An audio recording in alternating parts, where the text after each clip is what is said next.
Let's head back to the voicemail of Truth and Reason.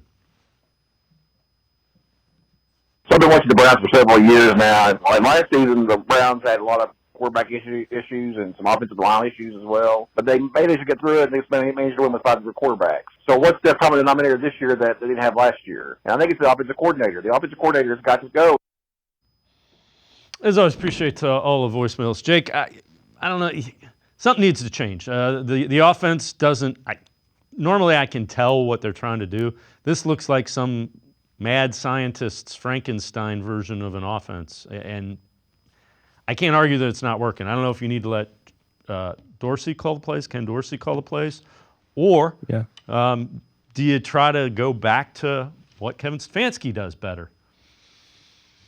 Yeah, I think the status quo is the problem. Like there's an idea for me as I watched some Buffalo early season tape the other day is they're doing a lot of what Ken wants to do and has done in his past. And that's as recent as last year before the Bills stuff came to an end. They're doing alignment, they're doing protection, they're doing schematic stuff in the way that he has done. Now, there's some of what Kevin has traditionally done in there, but mostly this is Ken's process, I think is the way to say it. So, two things happen here. Kevin wants to be the long-term answer as a play caller. I understand that from a job security standpoint. I understand it from he just thinks he's the best person to do it, et cetera, et cetera. If you give him time, do I think Kevin can get better at it and figure it out? Sure. But I think you would agree with me looking outside in, this feels like a scenario where there should be a little more urgency to solve the failure that's happening right now. And if there's no urgency, then maybe that tells you that they have been promised to be around and their jobs aren't on the line, and Kevin can kind of grow into this a little bit, right? Like that could be it. Because if there's no urgency, I'm confused. Because much like you have said, and I said immediately after the post-game show on Sunday they cannot keep trying to put the pedal to the metal with what they're doing right now. Something has to change, whether that's Kevin going back, and it's not just Kevin, it's guys who have traditionally been in his system.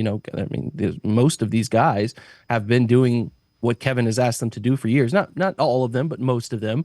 There are new faces, but not entirely. 70% of guys that have been here in the past. So going and reverting to a little bit more wide zone, a little bit more of that traditional Kevin Kubiak sort of stuff wouldn't be that hard to reverse course.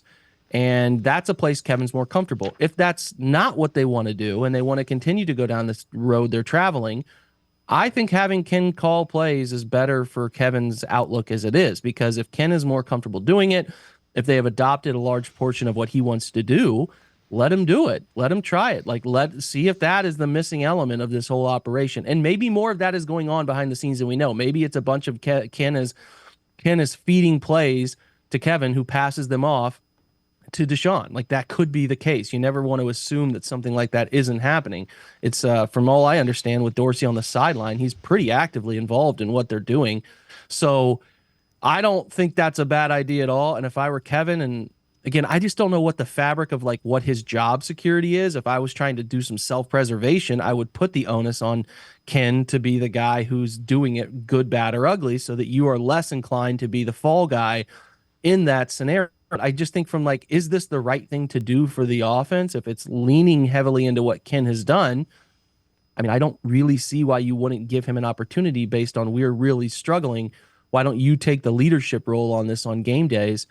Feels like something they should be considering, but I'm not sure. And I think we're left to do these sorts of shows and podcasts, et cetera, where we're reading tea leaves, and that's hard to do. It's really hard to do. So maybe there's going to be some action clarification in the next few hours when the team is going to kind of be out in front of the public again, or in the next month or so that's going to tell us a little more about how guys feel about job security and things of that nature. But I just think, again, you're trying to galvanize these guys, and I think that something along those lines is not the worst idea to try to do.